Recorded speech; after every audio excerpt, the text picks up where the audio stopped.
그런 게 다르다는 거를 갖다가 말씀드리는 게 아니고 이 어떤 그 현대에 오면서 변화하는 그 어떤 얘기를 하는 거예요. 그러니까 예전 전통을 잘 중시해가지고 그거를 잘 발전시켜 온 거잖아요, 사실은. 근데 다시 돌아가가지고 고구려 고분벽화처럼 계속 그거를 해야 된다고 이렇게 하는 거는 그것도 강요잖아요. 아침에 그냥 너무 더워가지고 다시 에어컨 틀었어요. 야, 지금 이렇게 더울 수가. 오늘은 이제 특별히 그 모델링 페이스트에 대해서 여러분들이 너무 궁금해 하시는데 사실은 잘 모르셔. 그래갖고 누가 좀 특별하게 뭐 좀 다시 한번 그 말씀 좀 나누고 싶다고 하셨는데 제가 그럴 시간은 없고 제가 모델링 페이스트에 대해서 제가 알고 있는 범위 내에서 자세히 가르쳐 드릴게요. 일단 스페링은 MODELING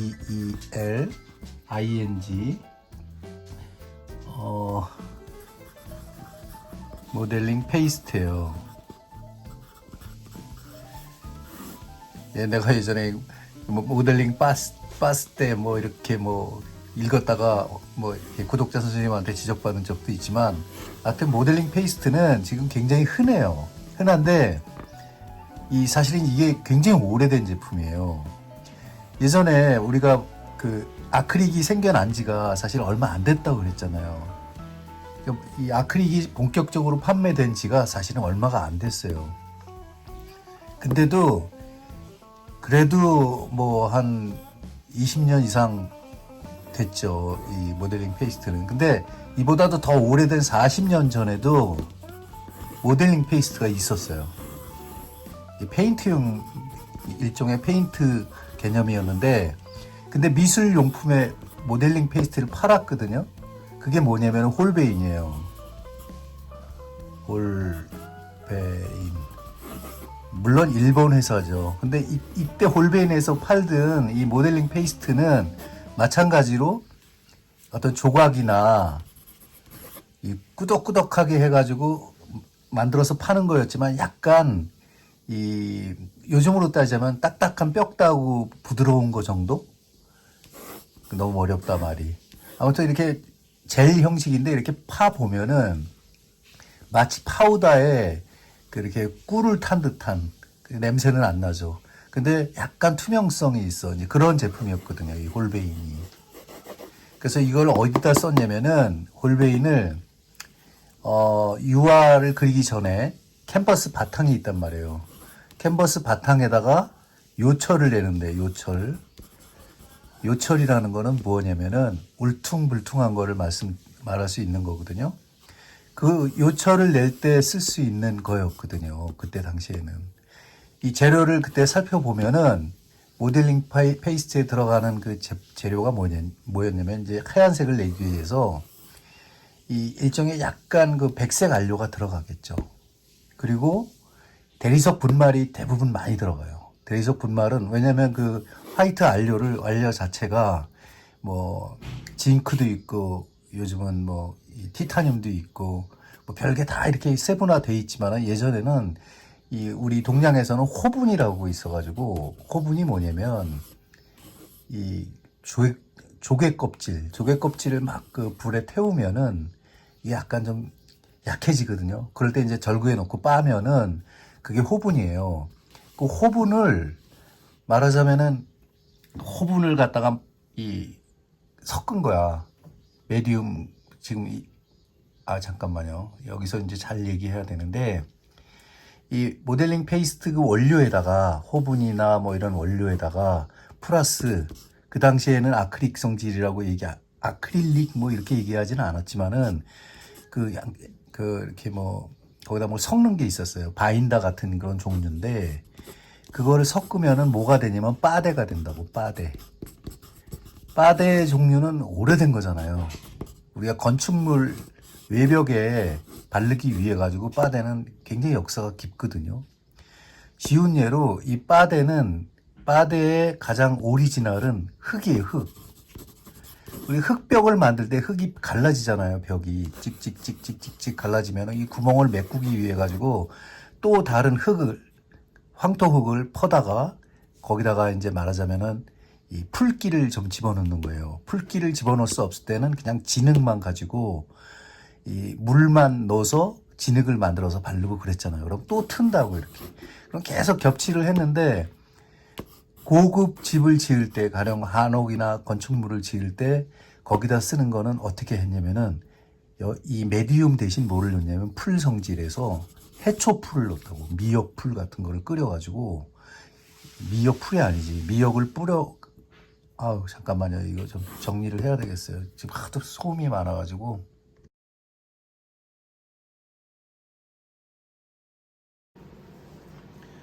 너무 빨리 말을 하니까 안 되겠어요. 좀 천천히 진행을 할게요. 이 아까 바데를 만들다가 제가 좀 너무 시끄러워서 중단을 했는데, 이 바데라는 거는 진짜 고대에도 존재한 거예요. 고대 예전에도 이 바데, 퍼티 이게 존재가 했어요.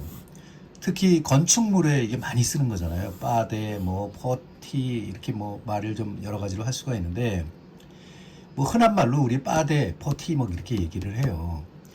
바데 하면은 뭐 모델링 피스도 바데고 퍼티도 바데예요.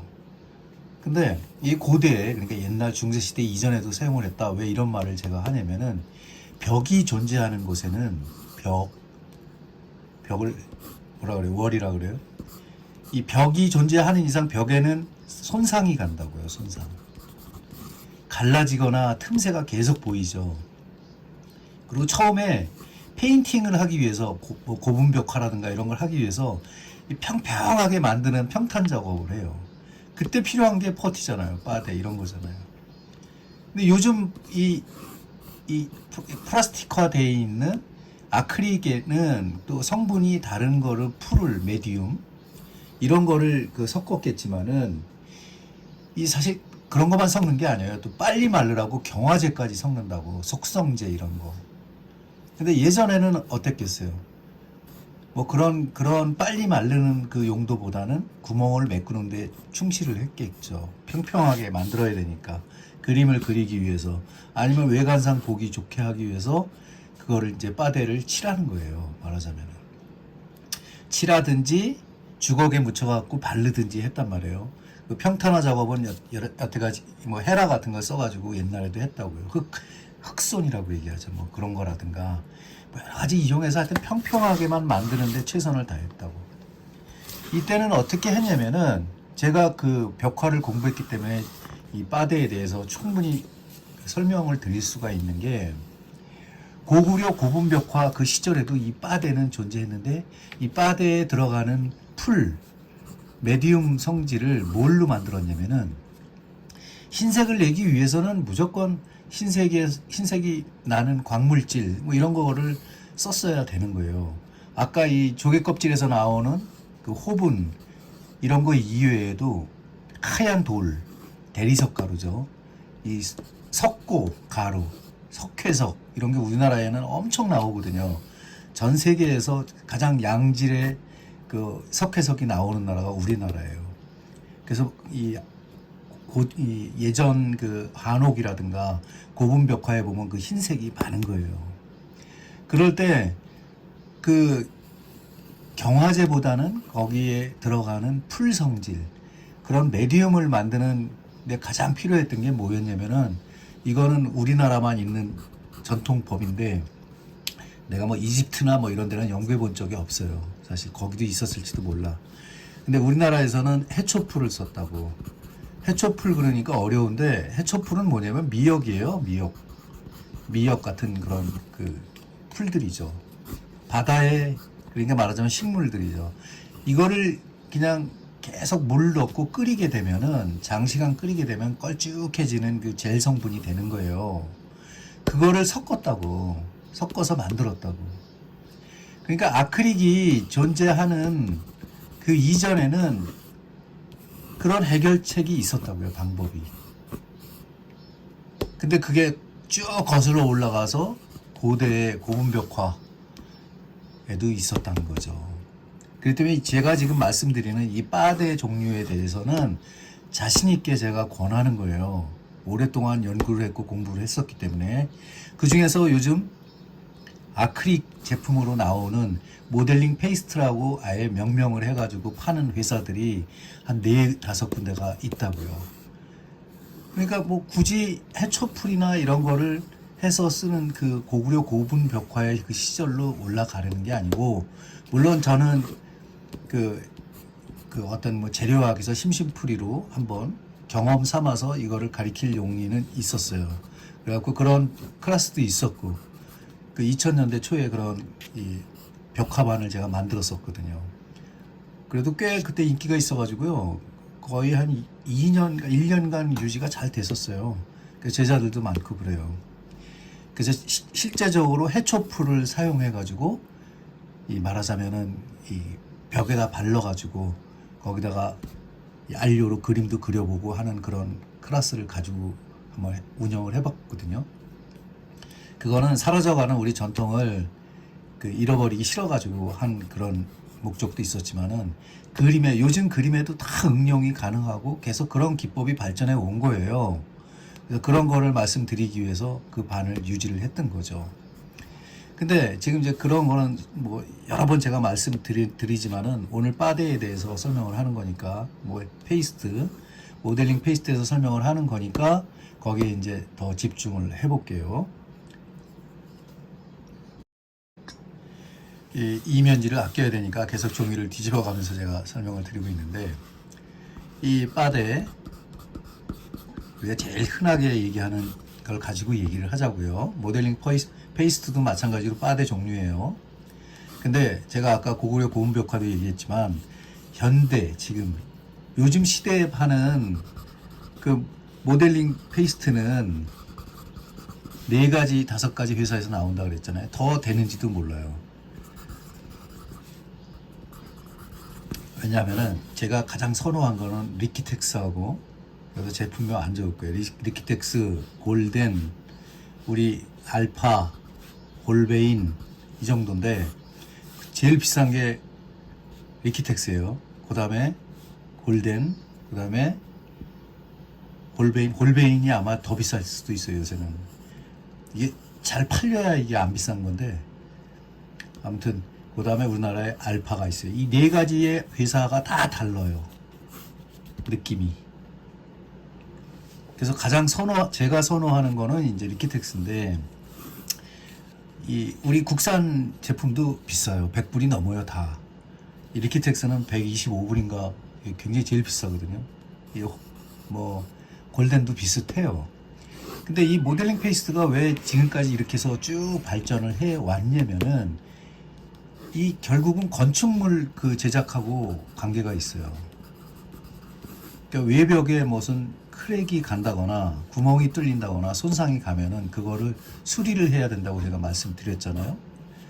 근데 이러한 방법이 미술에도 똑같이 적용이 된다고요.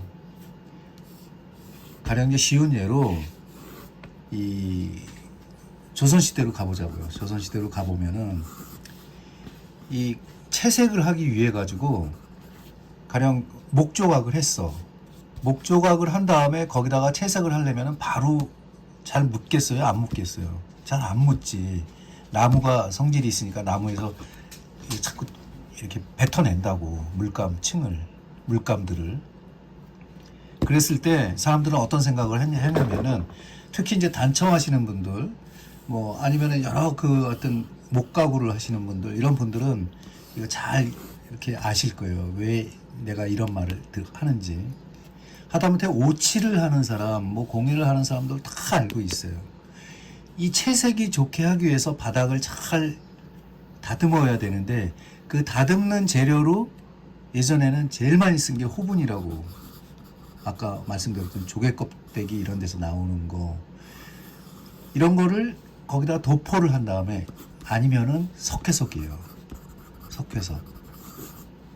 석회라고, 석회의 양질의 석회는 굉장히 곱고 하얘요. 순도가 올라갈수록. 근데 이제 제가 써본 거는 99%까지도 써봤어요. 단양에 직접 가가지고, 단양 공장에 가서 소량으로 팔질 않아가지고 톤으로 사가지고 우리 제자들하고 나눠 썼거든요. 근데 이런 걸 나무에다 바른 다음에 이게 조금 말려가지고 채색을 하면은 엄청 잘 받는 거예요, 물감들이. 그래서 제가 오늘 이 시간을 갖는 거예요. 이 바데에 대해서, 모델링 페이스트에 대해서 다시 이제 이 처음에 얘기했던 거, 두 번째 얘기했던 거, 그다음에 마지막으로 얘기를 끝내고 그다음에 실기로 한번 들어가서 이제 한번 제가 설명을 한번 해볼게요.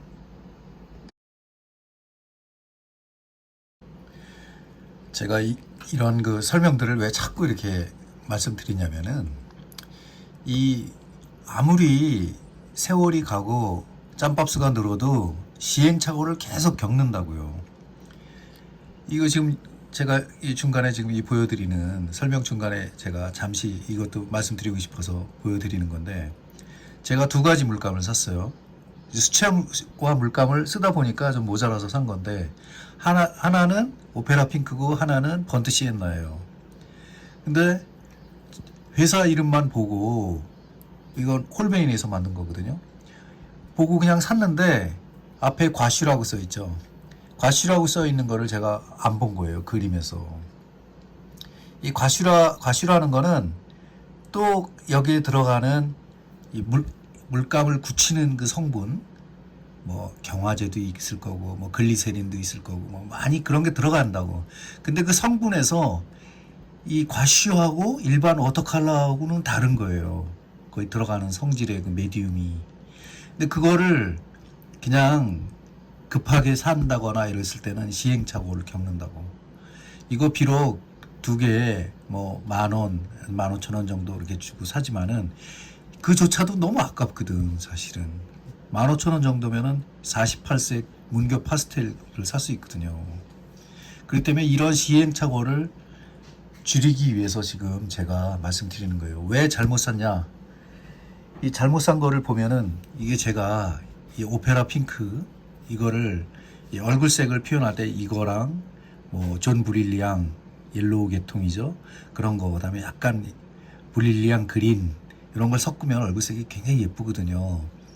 그래서 이걸 샀는데 결국은 짜 보니까 이게 완전히 막 이 퍼티 개념은 아니고 막 갈라지면서 안 좋더라고요. 그래서 그냥 버리려고 하는데, 그래도 한번 더 볼 거예요. 나중에 과슈 할 때 또 내가 쓸 거니까. 아니면은 여기다가 이 제품을 그 아까 설명드렸던 모델링 페이스트하고 섞어 보면은 또 좋을 것 같아서 그냥 두는 거예요. 하지만 이미 굳은 거는 수채화 물감의 개념에서는 아웃이죠. 왜냐면 이렇게 퍽퍽한 거는 쓸 수가 없거든요. 이게 짜서 쓸 수가 이게 굳혀서 쓸 수가 없거든요. 우리가 보통 고체 안료라고 하잖아요. 수채화에 그런 게 많은데, 고체 안료 그 물감하고 그냥 젤 상태에 걸쭉한 상태에 그 물감하고는 테크니컬 할 때 굉장히 차이가 있거든요. 물감을 빨리 풀려면은 고체 상태가 불리하죠, 아무래도. 그런 것 때문에 계속 제가 설명을 드리는 거예요. 이런 거는 재미 삼아서라도 여러분들이 필요할 것 같아서 제가 말씀드리는 거예요. 아까 제가 그 말씀드릴 때 다 100불이 넘는다 그랬잖아요, 제품들이. 그거는 4리터 단위로 말씀드리는 거예요. 4리터. 이 페인트통 4리터짜리 큰 거 아시죠? 그거 하나에 125불, 120불 정도 한다고. 괜히 이거 뭐 작은 거, 뭐 500mg 뭐 이런 것들 작은 거 이런 거는 좀 상대적으로 이렇게 거기서 강가 뭐라 그러지? 그렇게 좀 비교하시면은 금방 판단이 되실 거예요. 제가 모델링 페이스트를 일단 어떤 방법으로 응용할 수 있나 이런 거를 또 다시 이제 설명을 드려야 되는데, 가령 이게 젖은 상태잖아요. 이거를 펴 바르는 건 좀 이따 보여드릴게요. 이랬을 경우 여기에 가령 젖은 상태에서는 어떤 효과가 날까, 이걸 한번 생각을 해봐야 돼요. 이 젖은 상태에다가 물감을 뭐 수채화 물감이라든가 아크릴 물감을 섞을 때는, 피그먼트라든가 이런 걸 섞을 때는 좀 여러 가지 지켜야 될 또 규칙이 있어요. 일단 붓은 좀 망가진 붓을 사용하는 게 좋아요. 망가진 붓이라고 하는 건 뭐냐면 수채화 붓을 사용하면 안 돼요. 수채화 붓이 망가지니까. 한번 보실게요. 이 붓도 좋은 붓이었는데 뭐 모델링 페이스트라든가 이런 걸 쓰다 보니까 이렇게 상해 버렸어요. 뭐 이러면 대책 없죠. 이렇게 상해 버리면은. 그래서 제가 이 고급 이 동물 털들로 만든 붓은 이 젖은 그 어떤 이 메디움을 쓸 때는 조심해야 돼요. 아크릴을 쓰던 붓으로 수채화 물감을 그리면 안 된다고. 그리고 아크릴이 묻어있는 이 붓으로 수채화 물감을 찍으면 이게 굳어서 안 지워져요. 둘 다. 그건 왜 그러냐면은 메디움 때문에 그런 거예요. 그 들어가 있는 성분 때문에. 아크릴 그 용도에 들어가 있는 성분 때문에 이게 수채화 물감에 들어가는 고무 아라빅이라든가 글리세린이라든가 여러 가지 그런 거하고 또 이 아크릴에 들어가는 그 성분하고는 완전히 다른 거거든요. 경화제가 너무 빨리 많이 들어가 있어가지고 경화제라고 하는 거는 가령 유화 물감에서는 시카티프나 이런 것처럼 빨리 만드는 그 건조제예요. 아크릴 물감에는 무려 수채화 물감의 몇 배가 넘는 그 경화제가 들어가 있다고. 그렇기 때문에 굳어버리는 거예요. 굳어버리면 어떤 결과가 오겠어요? 이거는 아크릴 물감이 아니라 이거는 수채화 물감이에요. 수채화 물감은 고체화가 돼 있어도 이게 이렇게 풀리잖아요. 이렇게 잘 풀리잖아요. 그죠? 그리고 과슈도 웬만큼 풀려요. 과슈 아까 제가 짠 거를 좀 보여드릴게요. 과슈도 이게 아까 과슈인데 과슈도 고체화 됐을 때는 수채화 물감 비슷하게 이렇게 풀리긴 풀려요. 그죠? 풀린다고. 그리고 두 가지를 섞으면은 또 나름대로 섞여요. 근데 이거를 여기다가 발랐다?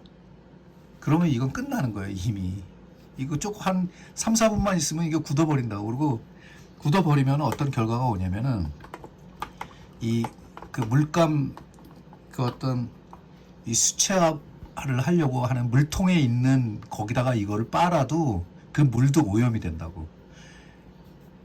이게 처음 상태보다 굉장히 여기에 묻어 있는 그 아크릴 메디움 때문에 이게 잘 안 발라져요. 이게 굳어 있어가지고. 그러니까 어때요? 물감이 이런 그 팔레트에 짜놓고 쓰는 물감이 다 굳어버리겠죠. 여기가 이 전체가 다 굳어버린다고. 그래서 절대로 아크릴 물감과 혼용하면 안 되는 거예요. 이거는 정말 꼭 여러분들이 아셔야 돼요. 그리고 제가 아까 과슈를 샀는데 잘못 샀다고 했잖아요. 이 과슈는 뭐냐면 불투명을 만들기 위해서 나온 제품들이에요.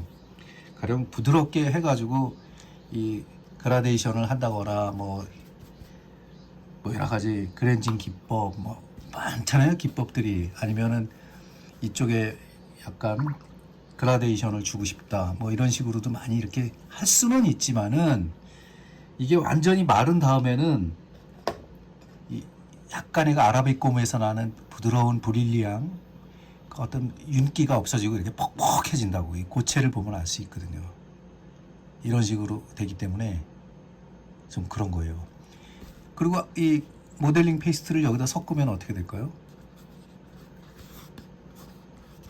섞으면은 섞여요. 섞이긴 섞이는데 섞이죠. 계속 이 아까 이 붓을 이렇게 계속 찍는 이 물감 팔레트며 뭐 아니면 물통조차에 그것까지도 다 불투명이 된다고요. 오염이 된다고. 근데 색은 나름대로 이 무채색인데 굉장히 예뻐요. 근데 이런 기법을 사용한 건 옛날부터 사용을 했지만은 예전에는 이런 아크릴용에 들어가는 어떤 여러 가지 메디움 성분이 아니고 자연에서 나온 거기 때문에 좀 이렇게 굳으면 굳은 대로 뭐 이렇게 또 자연미가 있었는데 요즘은 건조해진다고. 이게 말리면은 쎄해지는 거죠. 거기까지 민감하신 분들을 도달하시려면은 오랜 세월을 공부를 하셔야 되겠지만 이렇게 사용한 이 붓은 절대로 다시 돌아갈 수 없어요. 이건 수채화 물감 그 용어로. 이 털이 자꾸 마모가 된다고. 여기가 벌써 빠지잖아요. 여기 털 빠진 거 보이세요? 여기 빠졌잖아 털이. 이게 빠진다고. 빠지는 것까지는 괜찮아. 이거 물에다 이제 빨아가지고 이 물에다 빨았잖아요. 이 물에다 빨아도 이 성질이 이미 많이 익었기 때문에 이 탄력도 많이 잃지만은 이거를 다시 수채화 팔레트에다가 여기다가 섞는다? 이렇게 섞는다? 이게 다 굳어버리죠. 위에가 위층들이 굳어버리기 때문에 절대로 혼용해서 쓰시면 안 돼요. 근데 이 제가 말씀드린 이거 보세요. 이 그랜징 기법조차도 잘 안 된다고. 이게 워낙 그 경화제가 들어가 있기 때문에. 이 모델링 페이스트, 요즘 나오는 모델링 페이스트에는 옛날 40년 전에 만들던 그 자연에서 나온 풀이 아니고 화학성 풀이 들어가기 때문에 그런 거예요. 그렇다고 해가지고 지금 요즘 나오는 빠데나 퍼티를 갖다 거부할 이유는 없죠. 거기에 용도에 맞게끔 쓰면 되거든요. 그게 무슨 얘기냐면 이 지금 제가 말씀드리는 거를 잘 생각을 하셔야 돼요. 이게 자꾸 자연 염료가 좋다, 자연이 좋다 이런 거는 다 옛말이에요. 이 문명이라는 거는요 거부할 수 없거든.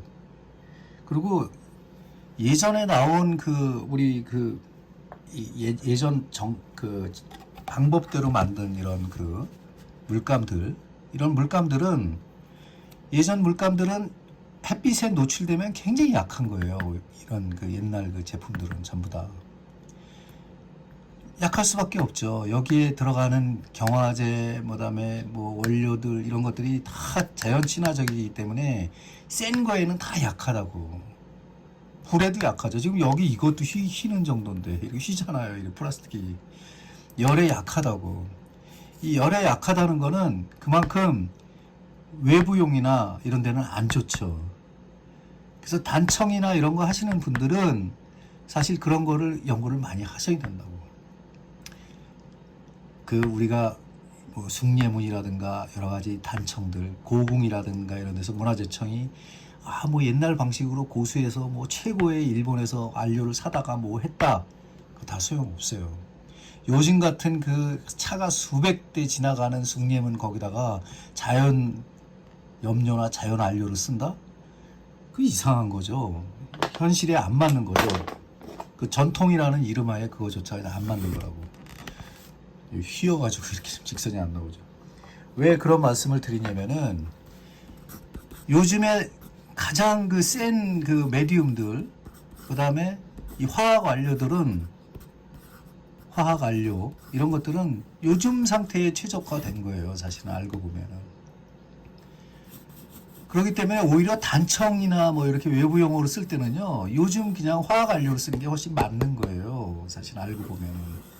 또 이런 말씀을 드리면은 전통을 또 연구하시는 분들이 막 뭐라고 하는데, 그런 게 다르다는 거를 갖다가 말씀드리는 게 아니고, 이 어떤 이 현대에 오면서 변화하는 어떤 얘기를 하는 거예요.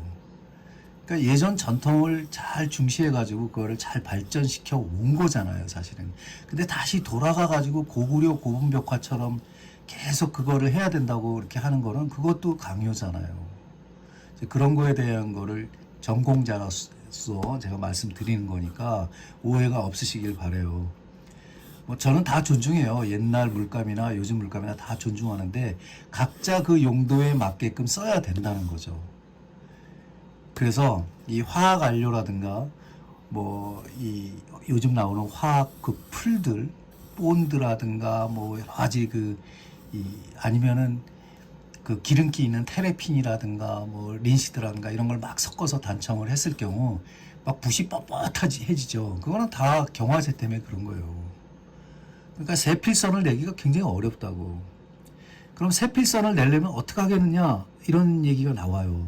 그래서 제가 통도사에도 가보고 거기서 불화를 지금 그리시는 분들도 뵙고 했지만은 전통 방법을 고수하시는 분들은 또 거기에 이 메디움에 최적화되어 있는 상태에서 선을 건거하고, 그냥 요즘 뻣뻣한 이런 모델링 페이스트, 아크릴 그런 거 바탕에다 근거하고 확연하게 차이가 나거든요. 선이 가늘기나 선의 모양이나 순서 그런 걸 다 같이 공부해서 자기가 그림을 그려 나가는 게 바로 이게 바로 재료학이죠. 그런 걸 말씀드리는 거예요. 지금 벌써 이게 이렇게 말라간다고.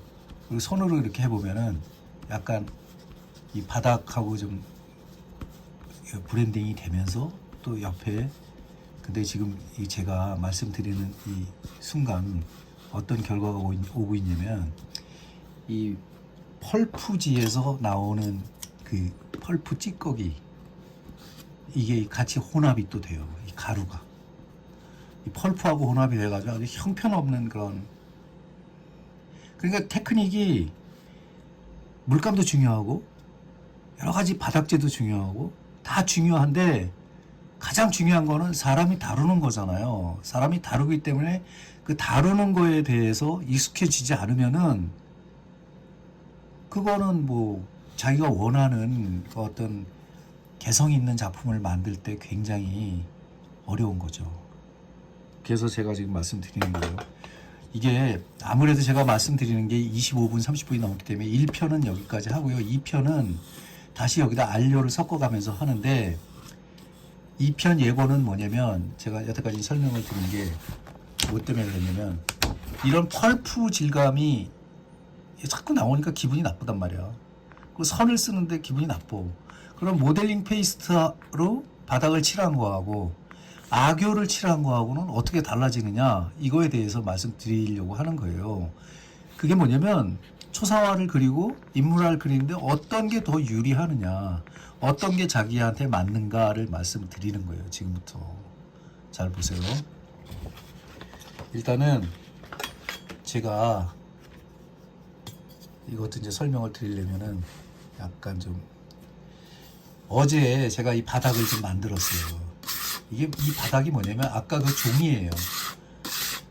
화이트 종이라고. 이런 종인데 이렇게 물기만 들어가면 이게 막 펄프가 긁어져 나오잖아요. 조금만 저 잘못해도. 근데 사실 이런 종이는 이런 켄트지, 마분지, 화지, 도화지 이런 말로 불리우고 있지만은 이건 엄청 싸단 말이에요. 이런 종이들은 100장에 뭐 몇천 원밖에 안 한다고. 그런데 그 우리가 쓰는 수채화지 전용지 면 100%, 코튼 100%는 얼마나 비싸냐면 이 제품의 거의 50배 정도 막 비싸잖아요. 종이 한 장에 10,000원 하잖아요. RC 같은 거 356g 정도. 그거는 굉장히 비싸다고요. 한 장에 10,000원 이상 간다고. 이거 100장에 한 15,000원인데 그 크기가. 그래서 이거를 좀 더 현실에 맞게끔 쓸 수 있을까 하는데 거기에 이제 조선시대의 악교 포수와 그다음에 요새 현대에 들어와서 하는 그 어떤 포수 방법이 다르니까 포수라는 건 이제 바르는 거예요. 선을 나타내기 위해 가지고 잘 그려지게 하기 위해서 밑에 바르는 바탕이라고 생각하면 돼요. 여러분들은 제쏘 하지만 전 제쏘 안 발라요. 이미 제쏘를 바르려고 하는 그 상태에 그 가만히 들여다보면 전부 다 캔버스거든. 근데 그럴 필요가 없어요. 캔버스는 이미 제쏘보다 더 좋은 성질의 메디움이 들어간 페인트가 벌써 칠해져 있다고. 거기다 또 칠한다고? 그 시간과 공과 돈 낭비죠. 그래서 재료학을 하는 거예요. 보세요. 어제 제가 잘 만들어 놨단 말이에요. 근데 벌써 오염이 됐네 여기. 조금 아까 설명을 드리면서 바닥에다 깔고 했더니 오염이 됐어요. 지금 완전히 마른 상태거든요. 그리고 이렇게 손으로 만져보면 부들부들해요. 이 모델링 페이스트를 이건 지금 딱딱하게 굳었잖아요. 하루 만에. 이거 어제 저녁에 발라놓고 이렇게 발라놓고 굳힌 거예요. 이 상태가 되면은 아까 그 10,000원짜리 RCG하고 견줄 수 있는 더 좋은 종이가 된 거예요. 이미 굉장히 좋다고 이 종이는 지금 이렇게 만들어 놓은 게. 그래서 제가 이거 예전에 아프리카 종이 제가 먹고 막 그랬다가 또 아니면 패칭 같은 거 하면 다 버리는 줄 알고 계시는데 이렇게 발라서 활용하는 거예요. 더 좋은 종이를 만들어 놓는 거죠. 그게 바로 재료학입니다. 1편은 여기까지 하고 다시 2편 다시 만들게요.